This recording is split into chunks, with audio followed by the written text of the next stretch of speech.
Hey, we're also back with another NFL video.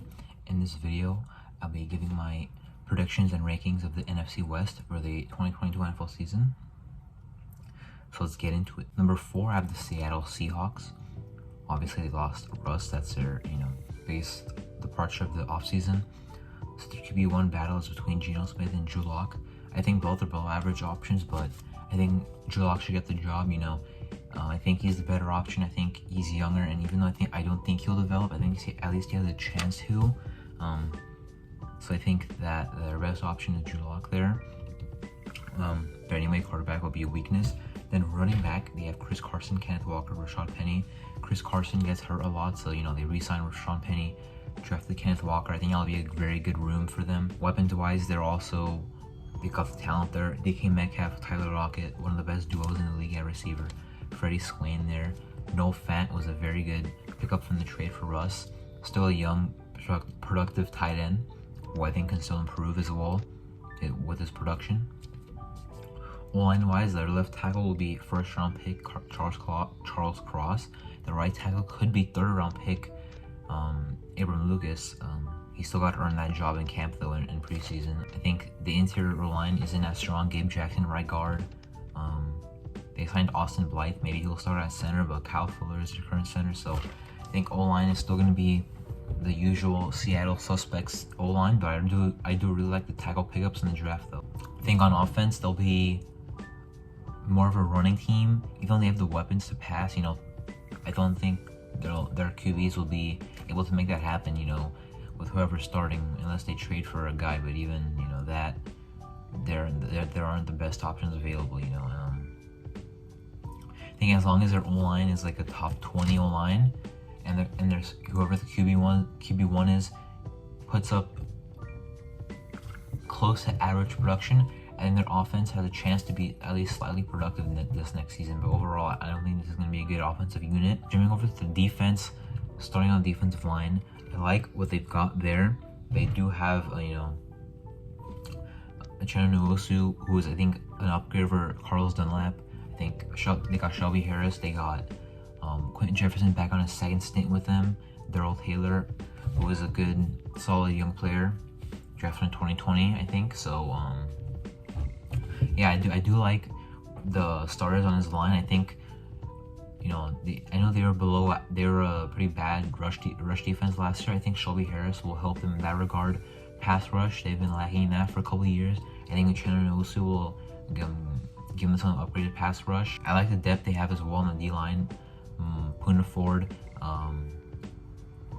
LG Collier was the first round pick not long ago. They have Boye Mafe, who's a rookie.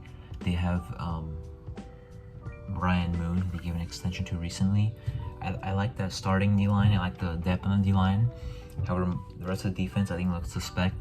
At backer, Cody Barton, Jordan Brooks, who was really good last year, good tackler. He almost led the league in tackles, maybe did. Maybe he was second, not sure, but yeah, outside of that, the depth does not look good. I see they have Tanner Muse, who used to be on the Raiders, but I don't like the depth they have there. Maybe they'll run like a 4-2-5 type of scheme, but yeah, I think Jordan Brooks is their only, guy that has proven he can get it done. But in the secondary, starting corners don't look that good. Sidney Jones, Trey Brown, that doesn't look very good. They, have good developmental pieces in Tariq Woolen and Kobe Bryant though, so that's good for them. Quandre Diggs, I like the re-signing of that player. 3 years, $40 million, and Jamal Adams, for how much hate as he gets, the Seahawks do a good job of making sure, he's not covering as much as he is, blitzing or playing run defense, because he's not as good in coverage, obviously. So they, use him to what he is good at, and what made him, a really high-paid safety in the league. So yeah, I don't like the depth of that secondary position. I don't like their starting corners. I don't like their secondary. I like their front four, but really the backers and DBs, I think that's gonna be, they're gonna have another suspect pass defense this year. Overall, I don't think Seattle's in a good spot because 3 other teams that are in the division are, all playoff contending. One just won a Super Bowl, and I think Seattle losing Russ, losing Bobby Wagner is gonna, probably go into a rebuild. I think that's probably what they need. They still need to find that next QB for the future. They still need to solidify spots on defense, but I think, Seattle, I don't think Pete Carroll's going to be there long, but I think Seattle will be 4th in the division next year. Third, I have the Arizona Cardinals. Kyler Murray's still their starter, obviously, at QB1. I think he is a little more inconsistent, though, but, he's still got the talent to run and pass. Running backs, James Conner is now their starter. I feel kind of, if I was Arizona, I wouldn't feel very good about that, because last year, even though he had the punch-in touchdown, they had the spellback and Chase Edmonds, and now their running back 2 is Darrell Williams. So I feel like James Conner in a role where he's gonna, be running from all over the field. I feel like we saw in his yards per carry last year. I feel like he's not gonna be as productive trying to be the running back 1, trying to run, from wherever the Cardinals are running the ball on the field. And Darrell Williams, I don't think is the greatest running back 2 either. So I don't really like that running back room anyway. They pass the ball more. That offensive line, AJ Humphries, Kelvin Beachum have been tackles there for a while now. They're solid options, but interior O-line, Rodney Hudson, center. He missed a day of minicamp recently. It was not excused, so we'll see what happens there. Justin Pugh, left guard, new pickup at right guard, and Will Hernandez. The O-line is going to be the same. Arizona O-line, I feel like it's been just like a average, below average O-line with similar pieces, Anyway, Kyler Murray scrambles away from a lot of pressure, but he also runs into a lot of sacks. So, weapons-wise, you got DeAndre Hopkins, obviously suspended for the first 6 games.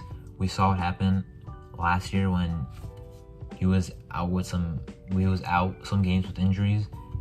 The Arizona offense was not as good. They lost some games they should have won. Marquise Brown was a good trade pickup. I think he's better than Christian Kirk as well. Zach Ertz, they re-signed him. I did not think they would give him as much money as they did give him. And he has Isabella, Rondale Moore, the field stretcher burners out there. Max Williams, Trey McBride, and the tight end room with some pretty good depth as well. However, overall, I think on that offense, still, Kyler Murray is, I feel like, still plays like a college quarterback, and Cliff Kingsbury still calls plays like an offensive play caller as well. So, I feel like that offense doesn't have much of an identity, really. Defensively, this defensive line lost Chandler Jones. I did think they got good draft pickups, though, in Nigel Sanders and Cameron Thomas. JJ Watt's still there last year on his deal, but he's, clearly washed at this point, unfortunately. Rashad Lawrence, Zach Allen, Linkai Fotu, Kingsley Kiki make up a very, very not productive, the opposite, very suspect defensive tackle room. They do run a 3-4. Outside backer Marcus Golden is still solid. Inside backers, though, they got Isaiah Simmons, Zayden Collins set up to start next year after they don't have Jordan Hicks. Zayden Collins played about 16% of the snaps last year. Isaiah Simmons didn't play as much in his first years as you would have thought. He's a hybrid safety from Clemson. His defense isn't great, but if those 2 guys pan out, it can be a lot better than it's supposed to be, and they got the depth in Ben Neiman and Nick Vigil, who's been on 4 teams in 4 years. DBs, not Marco Wilson. Byron Murphy Jr. had a big breakout year last year. He was kind of like a half slot, half outside corner last year. Marco Wilson is still their cornerback too. I'm very surprised that they did not address that more at corner.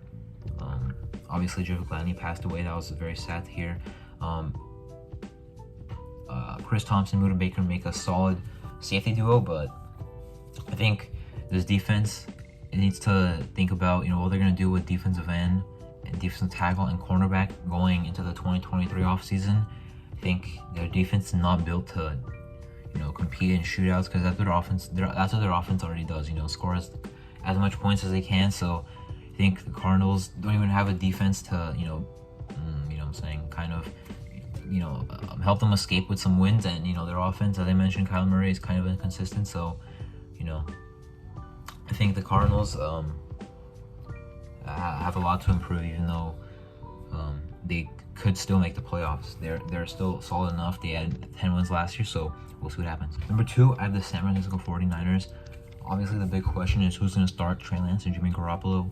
I heard Garoppolo would have been traded by now, if not for his injury, which is, keeping teams interested in him from trading for him. So maybe when he's fully healthy, they'll actually trade him to get the most value.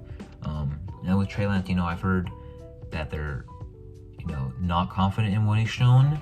And I've heard other reports say that he's been good in camp and they're excited for what he's shown. So who knows what's really going to happen. I think Lance will start eventually next season, but I think it's not a lock because, Garoppolo's still on the team and it's June as I record this. Running back is still solid, Elijah Mitchell, Trey Sermon, Jeff Wilson Jr., the rookie Ty Davis Price from LSU make up that running back by committee. Now, if you realize 3 of the 4 guys I mentioned were drafted recently. I'm not sure where Jeff Wilson was drafted, but I know at least 3 of those 4 guys were drafted recently. And if you look at their 2020 running back room, I don't think any of those guys were there that I just named as well. Maybe Jeff Wilson, but I'm not sure. I feel like they've had a solid running game the past couple of years. I don't think they'll change. Elijah Mitchell was a very good late round pickup, arguably the steal of the draft. Although I, with my biased Raiders opinion, would say it's Nate Hobbs. Weapons wise, Deebo Samuel, Brandon Ayuk. It looks like Deebo Samuel will play for them, but he probably will either have to wait next year for the 49ers to give him the contract, or he signs somewhere else. But I think he'll play this year on his actual final year of his deal. And then Brandon Ayuk. So with those 2 guys, last offseason I said the same thing about both of them.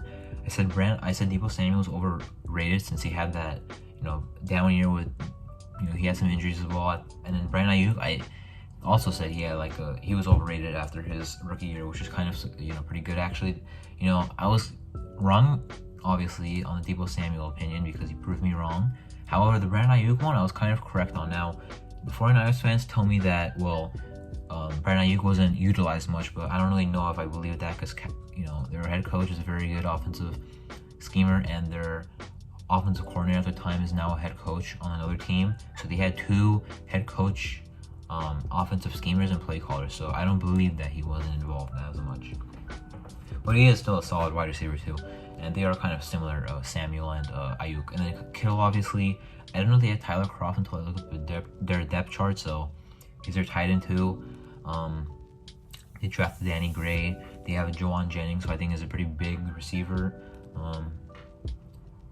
So those weapons, they'll definitely get the job done as well. When whoever the quarterback is passing the ball. Offensive line wise, still got one of the best tackle duos in the league. Michael McGlinchey, right tackle, left tackle. Trent Williams, the best tackle in the league. Left guard, center, and right guard, I don't know who any of those guys are. At least that's projected to start on ESPN's depth chart. To be honest, I don't know who any of those guys are. I'm surprised Aaron Banks isn't starting. Notre Dame second-year guard, but maybe he will start in real life. But at least on the depth chart, it doesn't say he will start. But yeah, that O-line should still be good as it is.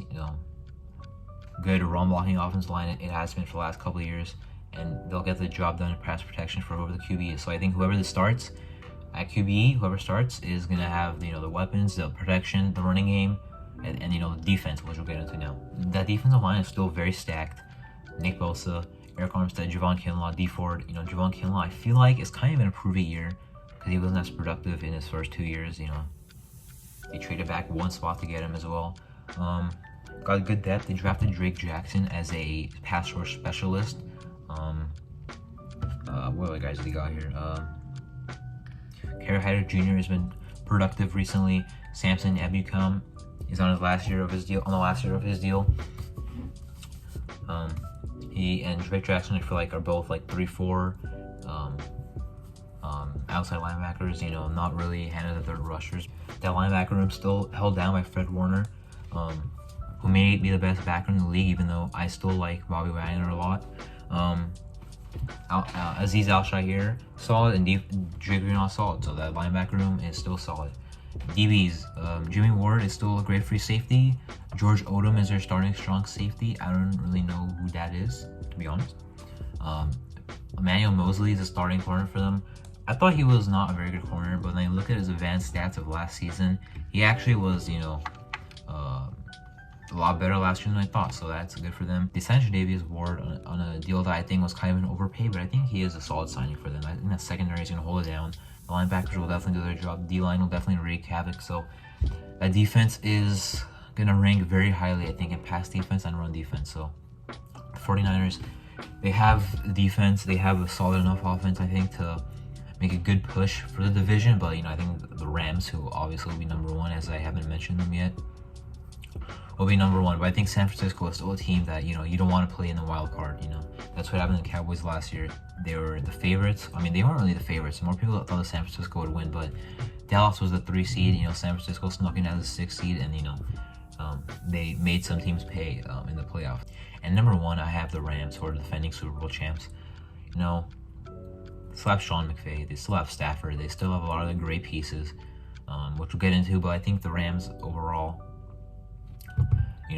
they made upgrades at some positions. They lost some players, because they're paying so many other big players. I think overall, the way they're finessing the salary cap is great, and that's what's going to give them the chance to compete for more Super Bowls next year and the next upcoming years. But getting to their offense, Stafford is still good. Cam Akers, I'm excited to see what he can do in a full year starting role. Darrell Henderson Jr. is still a good backup back, though. Cooper Kupp's still the Triple Crown. So Allen Robinson, they replaced him, or they used him to replace Robert Woods. Still have Van Jefferson as the wide receiver 3. I guess they could still bring OBJ back. No one signed him, but the Rams are kind of interested in signing him. That's what McVay said, but he's not going to come back till October, so I think teams are just kind of putting it aside right now. I don't think they're that worried about signing him right now. The O-line, they lost left tackle Andrew Whitworth. He retired. Their O-line, honestly, is I feel like going to be the same O-line of the Rams that has been. It's all right. The quarterback will probably hit a good amount each game, but they'll be fine, I think, over there. On defense, on the defensive line, Leonard Floyd, Aaron Donald, great pass rush duo. They did lose Sebastian Joseph Day, but they have Ashawn Robinson still up there in the middle. Greg Gaines in there as well. Linebackers, Bobby Wagner in the middle now is very scary for them. Ernest Jones is a good linebacker made for him as well. And then so I think, why this pencil on here? I think that if you're an offense, you get past the D-line, that linebacker room is right there to slow you down, because they have a superstar at every level of that defense. Getting into the secondary, Jalen Ramsey, starting corner. They lost Darius Williams. They did trade for Troy Hill. A 3-4-4. Maybe if they run that, they'll have their slot be Troy Hill, who used to be their slot before this past year. Taylor Rapp had a good year for them last year. Jordan Fuller was a captain in his second year out of Ohio State. The Rams are still built well to win the division, and they're built to compete for the NFC 1 seed, and honestly in a position to run it back as champs, even though there's still some great teams out there. I think the Rams are absolutely going to be in the mix. I think this division might have the Super Bowl champion in it again. I think it has 3 playoff contenders in it. I think the Rams will make it as I haven't decided my seeding prediction, so I don't know if it'll be the 1 seed. I think San Francisco will make the playoffs. Arizona, it's still up in my head. I think Seattle will win 4 or 5 or 6 games, I think. So, yeah, that was my NFC West record prediction. So, thank you for watching.